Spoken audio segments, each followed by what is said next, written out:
The Hells Angels, who are known for their brotherhood and notorious behavior, have not only chosen the path of violence against men of other biker clubs, but also innocent women.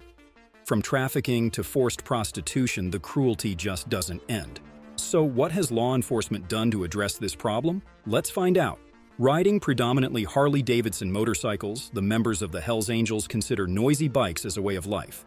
The club's trademark, the Death Head, a skull with a flaming helmet, was designed by former San Francisco branch leader Frank Sadilek and is adorned with red-white markings. This symbol bears the name of the club, the country, the function within the group, and the city, all inscribed in red on a white background.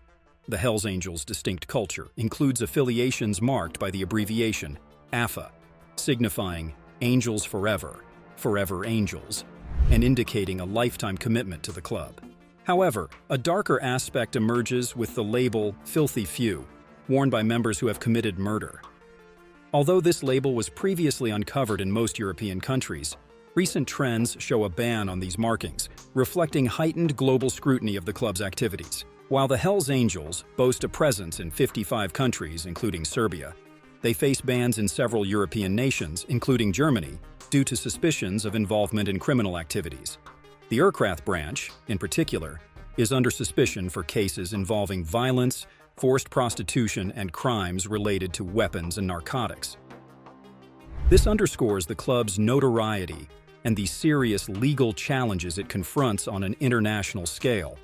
In the United States, the Hells Angels have earned a bad reputation, with members involved in deadly battles. Despite assertions from various biker groups that they are not criminal organizations, the Hells Angels find themselves entangled in legal troubles. Numerous members face charges of extortion, drug trafficking, and theft, challenging the perception of the club as merely a motorcycle enthusiast group.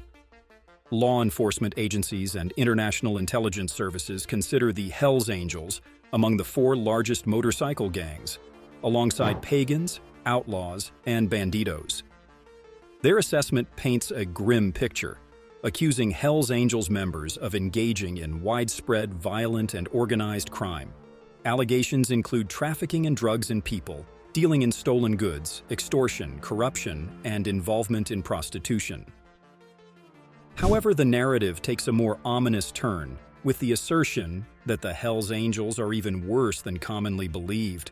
While the specific details of this claim may vary, it suggests that the club's activities extend beyond what is publicly known or documented. The secretive and underground nature of motorcycle clubs often shrouds their true extent of involvement in illicit activities. The recent raid on Berlin's largest brothel, the Artemis, involving over 900 German police, tax, and customs investigators, has brought to light disturbing links between the establishment and the Hells Angels biker gang. Prostitution, legal in Germany, took a darker turn as authorities accused the 4-story brothel of fostering a system of brutal and illegal prostitution, exploiting vulnerable women.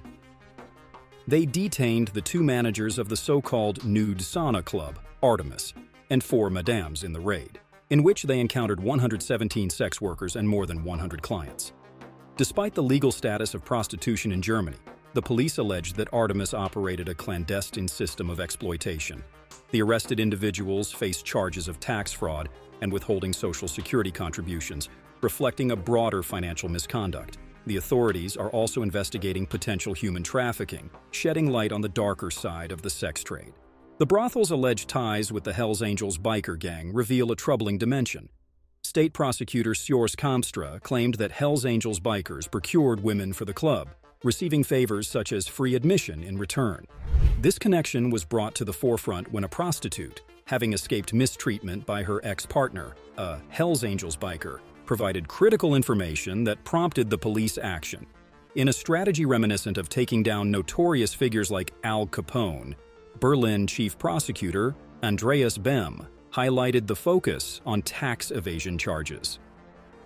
The investigation revealed that Artemis had officially labeled the women as self-employed sex workers, concealing the reality that they functioned as regular employees with set work hours, price rates, and specific instructions for sexual acts.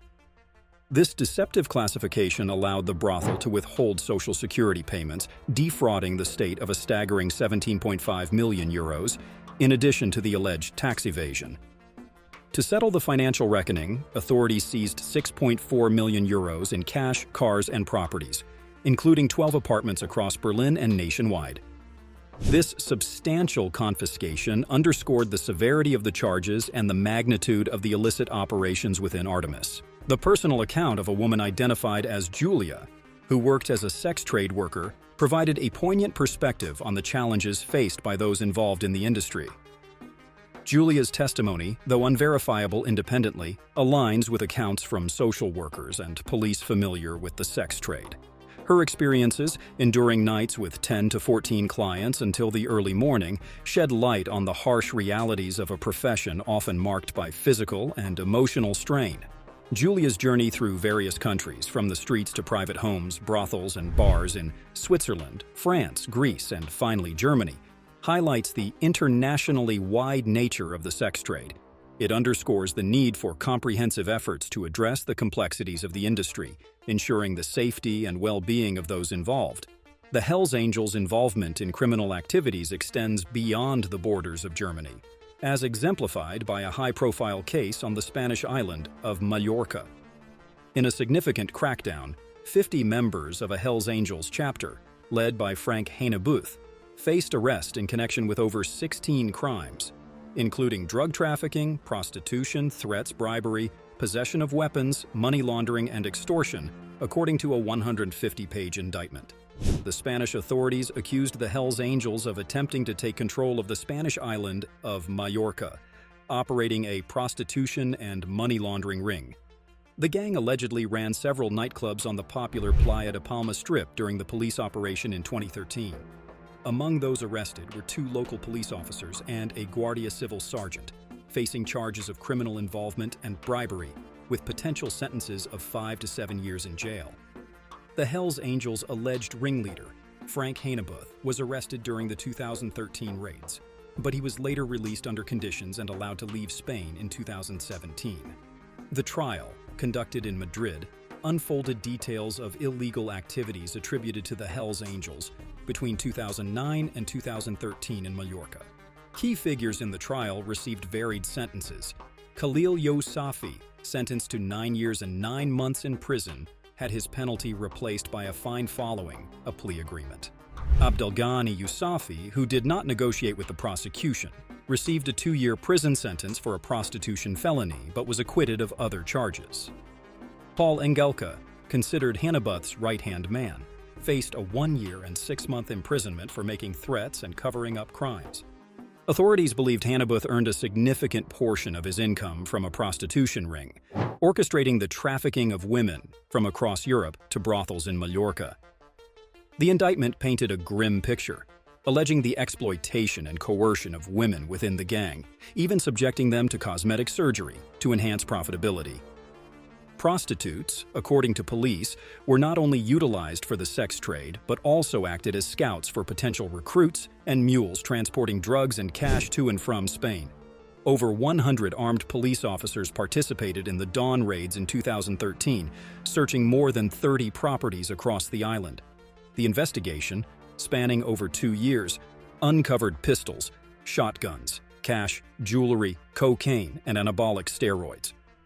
While the legal proceedings aimed at holding Hells Angels members accountable for their criminal activities, the case underscored the multifaceted nature of the gang's operations, ranging from organized crime to exploitation and violence.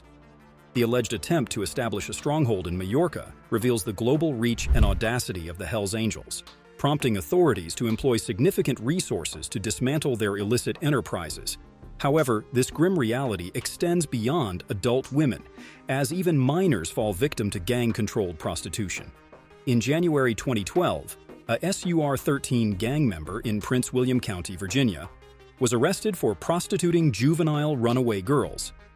Disturbingly, additional reports indicated that this gang member resorted to violence, choking and beating a juvenile until she lost consciousness, highlighting the brutality faced by these vulnerable individuals. The involvement of MS-13 gang members in the Washington, D.C. metropolitan area adds another layer to this distressing issue.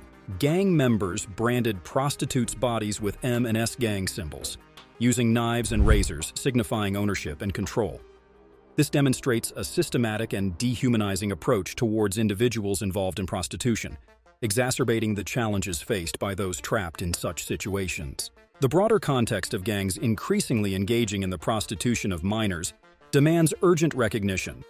While the problem of child sex trafficking has gained attention, the parallel issue of gang-controlled youth prostitution remains insufficiently acknowledged. Street gangs, adapting swiftly, employ strategies to recruit and trap young girls into sexual exploitation, often targeting runaways, foster children, and other at-risk youth. Contrary to common misconceptions, the impact of gang-related youth prostitution is not confined to urban or traditionally vulnerable girls. Suburban, middle-class, and even upper-class girls fall victim to these heinous practices. The pervasive and evolving nature of gang involvement in exploiting vulnerable youth necessitates comprehensive efforts in prevention, intervention, and awareness.